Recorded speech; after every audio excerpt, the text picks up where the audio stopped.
Welcome to Tsem Rinpoche Paranormal Zone. I am Lee Kim and I'm your host.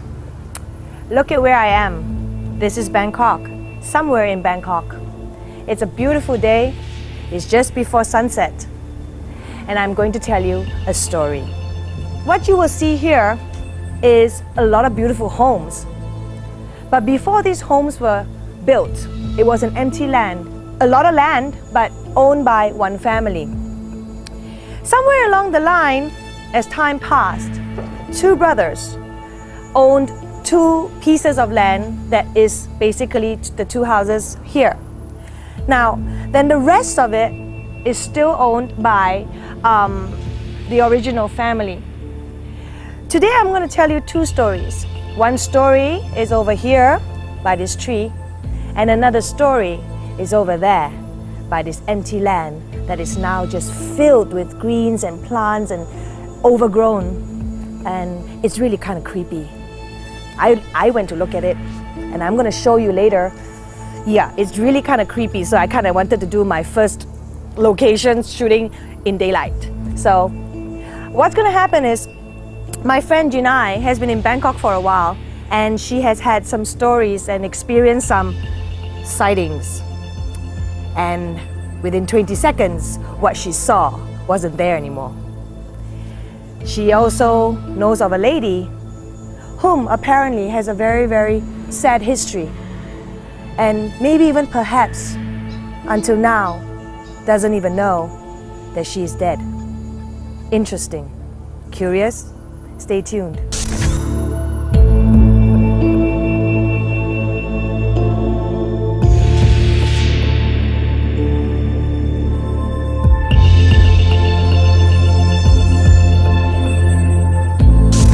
I'm going to introduce you to my friend Jinai.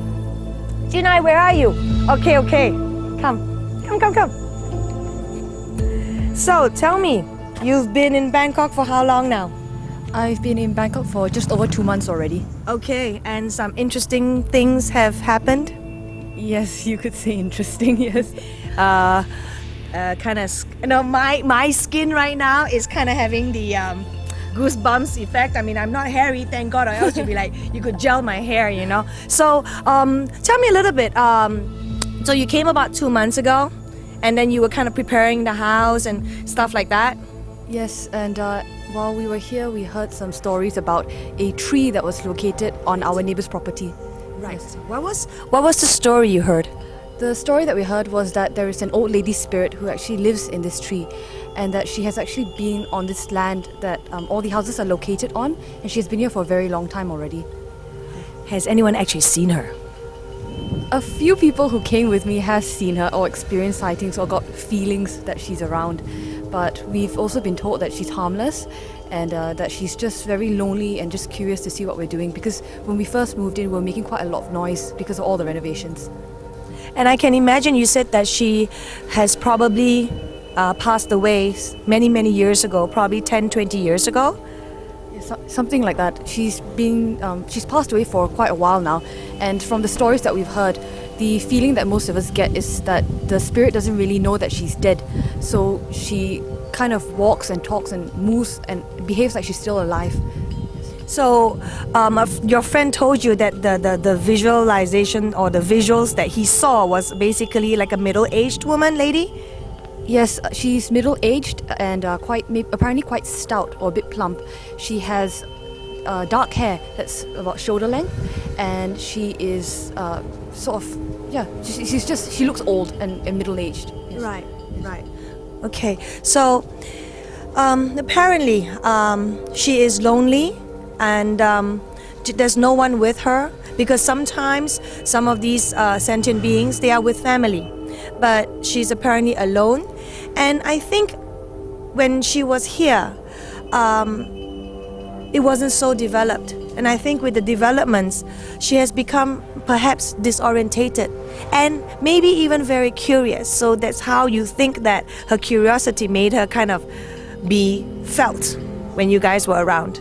Yes, what we learned was that she has been here for a very long time, possibly even before all the buildings were developed, like you said. And because she's been here for so long, she sort of feels that this place is her home and it's her land, and she is the rightful owner of this place. Rightful doesn't mean that she would be, fierce so and she's not protecting like it. fierce and No. scary or wanting to chase people away. She's just set in her ways, basically. Right. So when things come about and there are big changes in the area, she gets curious and she wonders what's going on. So she comes out to have a look and investigate.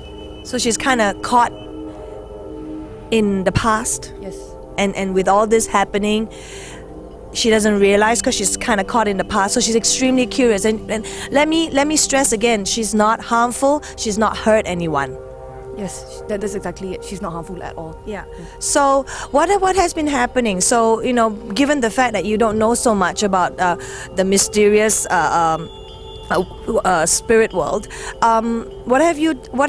what practices have you done to kind of keep her happy or to make sure her mind, because even though they are spirits, they have a mind stream. So to keep her mind at peace. What we do every night is that we've been advised to give her food, give her drinks, show her compassion and kindness. We were told that her favorite food is chocolate and biscuits, and we should try and give this to her as much as possible so that it makes her happy and it calms her mind, so she's not so worried about what's going on around her. And the advice came from His Eminence Tsem Rinpoche himself? Yes, the advice came from Rinpoche. Correct. So, you know how people are skeptical? They're like, correct or not? Are you sure or not? Your story come from where? So do you have any evidence that she's around? Well, The chocolate thing. Oh yes. So we recently built a shelf where we can give her the food more easily. And what happened was one day we were returning from outside and we walked past this shelf. And the previous night I had seen someone give her food and it'd been about half a packet of Oreos. And when we returned, the bowl was on the floor, placed very neatly on the floor. So it wasn't like somebody came and just threw something around? It's not like the bowl fell over. It was set very nicely on the floor. And all the Oreos were gone except for one. And we had also given her that day a bar of chocolate. The previous night we had given her a bar of chocolate. And that day when we came back, half the bar had been eaten and had been eaten very neatly, not like an animal had come by and nibbled it. Right. So we kind of thought maybe it So might there be is her. there is physical evidence that consumption has taken place? Yes. Was it scary for you? Did you feel like, oh my God, it's true, she's really here? Or did you like feel good that she feels good? When we first moved in, because we didn't know that much about her, it was quite scary at first, knowing that there was a spirit in the tree next door. Right. But as Rinpoche spoke about her, and we realized that she was actually just very lonely and just set in her ways, when we saw that she had maybe come and eaten the food, we felt happy that she was enjoying it, or that she had some sort of happiness or something to take pleasure from, for once. Yes. So therefore, you can see that compassion does not just extend to those of us that we can see and we can touch. It also extends to those that we cannot see and cannot touch. Now that we've heard Jinai's story, I think it's time to have a look at the location, the actual place where Jinai makes offerings. Why don't you take me? Come along. Very, very neat. So these are offerings just made recently? Yes, we make these offerings every night. What Rinpoche has recommended to us is that if we don't have time or we're too busy, that we offer her at least a glass of warm water. Right. But on the days where we do have more time, then we'll offer her biscuits and chocolate, sometimes a combination of both. We will offer her warm milk and also incense and a candle. Right. So today we have a packet of chocolate cake, and also these are chocolate cookies, right? And her warm milk. And also, this is where you burn for her the candles and the incense. I see. Lovely. Very nice. And you know what? I'm standing here right now, and you would imagine with Jinai's story and having evidence that she is among us, I am not afraid. I don't have any fear feelings.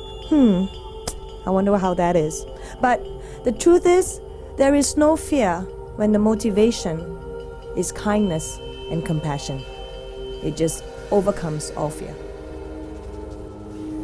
Hi, Jinai and I are now sitting next to where we make offerings to her.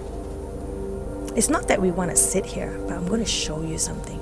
You remember Jinai says that she resides in a tree.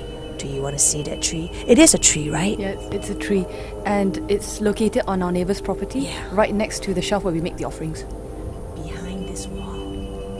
So, is there, you know how I was told that sometimes when you go to places like cemeteries, there is a scent. Does she have one? Yes, she has a scent, and we think that it's actually jasmine. A few weeks ago, when there was a big group of us here, we were actually inside the house doing some work, and all of us were in the house, but suddenly there was this really, really strong smell of jasmine, and none of us Creepily smell or like a kind of. It was a nice smell, but it had a creepy mix because it's too much. It was too much, yeah. and we didn't know where it was coming from. Yeah. And no one had put on any sort of jasmine lotions Yeah, or yeah, was yeah, burning jasmine yeah, yeah. incense. And we were in the house with all the windows shut, so we were wondering where the smell came from. Right, right. And then only after speaking to a few other people who had felt her outside, outside the house, that we realized that whenever she's around, sometimes there is a strong smell of jasmine, so it could be her. But she has, despite smelling her presence, she's never done anything hostile, like knock over anything. She's always just been pleasantly coming. Maybe, like you said, curiosity, trying to see what you guys were doing. Yes, Yeah. nothing violent or Yeah. remotely violent even. Nothing that's been knocked over, no doors slammed. She doesn't do that. Yeah. So the creepy is you people lah. Yeah, Your own basically. Our vivid minds. imagination Yeah. lah. Aiyo. Okay, so are you ready to join me to have a look at the tree? Now, this is going to look really funny, but we're going to climb on these chairs. That's exactly why we're sitting here. So, ready? Yep. Let's go. Let's have a look at the tree.